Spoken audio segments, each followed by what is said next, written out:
Disebabkan lelaki inilah arash Allah Subhanahu Wa Taala bergegar. Hebat tu. Abu Uwas Channel.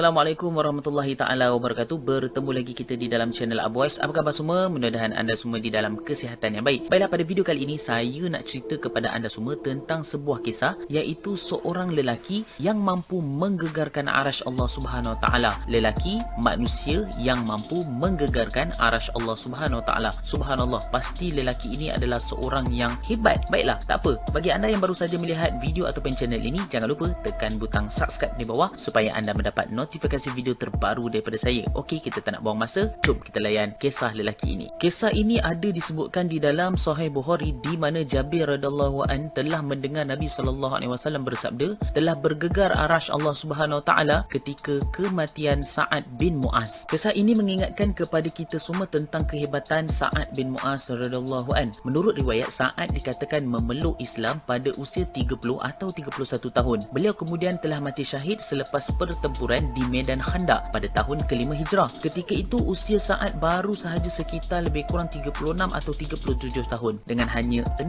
tahun bergelar sebagai orang Islam, kematian Sa'ad disifatkan oleh Nabi SAW sebagai menggegarkan arash Allah Subhanahu Wa Taala. Masya Allah. Dengan hanya 6 tahun hidup sebagai orang Islam juga, sumbangan Sa'ad diiktiraf sehingga kematian beliau disebut-sebut atas kebaikannya. Menurut Al-Imam Ibnu Hajar, yang dimaksudkan dengan kematian yang menggegarkan arash Allah Subhanahu Wa Taala adalah kerana kegembiraan penghuni langit bergegas menyambut roh Sa'ad. Kata Ibnu Hajar di dalam kitabnya Fathul Bari, dan yang dimaksudkan dengan menggegarkan arash adalah kegembiraan mereka, iaitu segala penduduk langit terhadap kehadiran roh Sa'ad. Di sinilah kita akan lihat muhasabah yang perlu kita fikirkan bersama, sama ada pendakwah ataupun bukan pendakwah. Sepanjang menjadi seorang yang Islam selama berpuluh tahun, apakah ada sumbangan yang boleh terjadikan sebagai bekalan untuk diri kita di akhirat kelak? Kita boleh lihat sendiri, melihat kisah Sa'ad dengan diri kita sendiri. Perhatikan bagaimana keberkatan usia Sa'ad bin Mu'az radhiyallahu an. Biarpun hanya sempat bersama dengan Islam seketika saja, tapi sumbangan beliau menyebabkan penduduk langit bergegas-gegas dan berpusu-pusu datang menyambut rohnya, sehingga kematiannya diumpamakan sebagai kematian yang menggegarkan arash Allah Subhanahu Wa Taala. Baiklah, mari kita lihat apakah punca ataupun faktor yang menyebabkan Sa'ad bin Mu'az radhiyallahu an mendapat title sedemikian. Kita akan lihat satu persatu.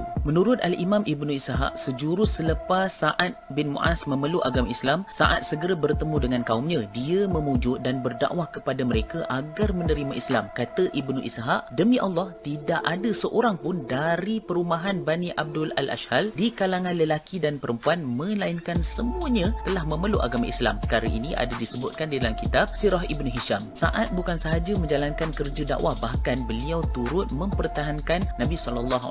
Kisah ini berlaku ketika mana mereka datang ke Mekah untuk menunaikan umrah. Sa'ad telah melakukan tawaf di sisi Kaabah waktu tu. Maka datanglah Umayyah bin Khalaf dan Abu Jahal bertanyakan tentang hal keimanan Sa'ad, sehinggalah berlaku perselisihan di antara Sa'ad dan Abu Jahal. Umayyah merupakan sahabat rapatlah kepada Sa'ad waktu zaman Jahilah dahulu. Namun apabila dilihat Sa'ad memeluk agama Islam, Umayyah menjadi sangat marah dan beliau menegur Sa'ad kerana meninggikan suara kepada Abu Jahal. Lalu Sa'ad dengan tegas membalas dengan kata-kata, demi Allah, sekiranya kamu melarang aku dari melakukan tawaf di Baitullah, aku akan putuskan sekat ataupun laluan dagangan kamu ke Syam. Perkara ini disebutkan di dalam Sahih Al-Bukhari. Bukan itu sahaja, Sa'ad turut mempertahankan agama Islam sehingga beliau cedera parah di dalam perang Khandaq, dan disebabkan kecederaan inilah yang menjadi punca kepada syahidnya Sa'ad bin Mu'az. Subhanallah. Ketinggian kedudukan Sa'ad disaksikan ataupun dibuktikan oleh Nabi SAW sendiri apabila baginda Nabi SAW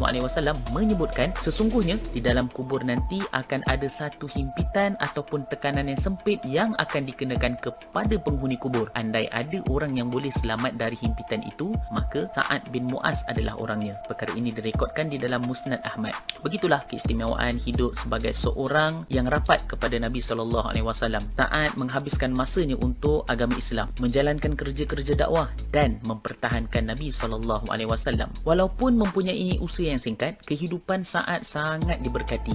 Beliau disayangi oleh kaumnya. Nabi sallallahu alaihi wasallam memuji beliau, bahkan penduduk langit bergegas ingin menyambut ruh beliau. Begitulah mulianya hidup seorang pendakwah yang bernama Sa'ad bin Mu'az radhiyallahu an. Itulah dia kisah Sa'ad bin Mu'az radhiyallahu an, di mana kehidupan beliau walaupun singkat bersama dengan agama Islam mampu untuk memberi impak yang sangat besar kepada agama Islam serta perjuangan Nabi sallallahu alaihi wasallam. Mudah-mudahan ianya memberi manfaat dan memberi pedoman kepada kita sebagai orang Islam, insya-Allah. Baiklah, jangan lupa untuk sebar-sebarkan video ini, insya-Allah orang lain juga akan mendapat kefahaman yang sama. Bagi anda, jangan lupa tekan butang subscribe di bawah sebagai tanda sokongan anda kepada channel ini. InsyaAllah ianya memberi manfaat kepada seluruh yang melihatnya. Okey, itu saja daripada saya, Abu Was Channel. Assalamualaikum warahmatullahi taala wabarakatuh.